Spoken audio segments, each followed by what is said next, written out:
ನಮಸ್ಕಾರ, ನೀವು ನೋಡ್ತಾ ಇದ್ದೀರಾ ನ್ಯೂಸ್ ಫಸ್ಟ್. ಸುದ್ದಿ ದಿನಕ್ಕೆ ಸ್ವಾಗತ. ನಾನು ವಿದ್ಯೇಶ್ವರಿ. ಮೊದಲಿಗೆ ಹೆಡ್ಲೈನ್ಸ್.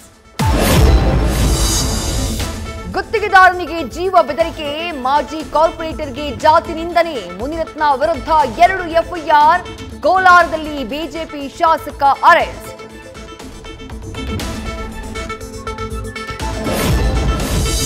ಸಹಜ ಸ್ಥಿತಿಯತ್ತ ನೆಗೆನಿಗೆ ಕೆಂಡುವಾಗಿದ್ದ ನಾಗಮಂಗಲ, ಹಿಂದೂ ಮುಸ್ಲಿಂ ಮುಖಂಡರ ಜೊತೆ ಸಚಿವ ಚಲುವರಾಯಸ್ವಾಮಿ ಶಾಂತಿ ಸಭೆ.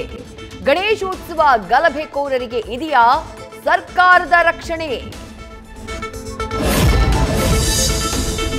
ವಿದೇಶದಲ್ಲಿ ಕುಳಿತು ಭಾರತದಲ್ಲಿ ಕೋಮು ಗಲಭೆ ಸೃಷ್ಟಿಗೆ ಪ್ಲಾನ್, ಸಾಮಾಜಿಕ ಜಾಲತಾಣಗಳ ಮೂಲಕ ಶಾಂತಿ ಭಂಗಕ್ಕೆ ಸಂಚು. ಮಂಡ್ಯಕ್ಕೂ ಮೊದಲೇ ಎಚ್ಚೆತ್ತಿದ್ದ ಚಿಕ್ಕಮಗಳೂರು ಪೊಲೀಸರು. ಪ್ರಜ್ವಲ್ ರೇವಣ್ಣ ವಿರುದ್ಧ 3ನೇ ಚಾರ್ಜ್ ಶೀಟ್, ಗನ್ ತೋರಿಸಿ ಮಹಿಳೆ ಮೇಲೆ ಮಾಜಿ ಸಂಸದನಿಂದ ರೇಪ್.